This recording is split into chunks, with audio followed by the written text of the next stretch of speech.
اللہ کیا فرما رہا ہے کہ جو شخص رحمان کے ذکر سے منہ موڑتا ہے ہم ایک شیطان اس پر مسلط کر دیتے ہیں۔ اللہ کیا فرما رہا ہے، اور جیسے میں نے انٹرو میں ایک سوال رکھنے کی کوشش کی تھی کہ ذکر الرحمن سے کیا مراد ہے؟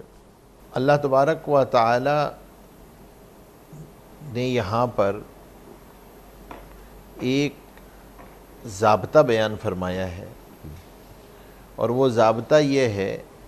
کہ جب دنیا میں پیدا کرنے والے سے منہ موڑتے ہو، اللہ سے منہ موڑتے ہو،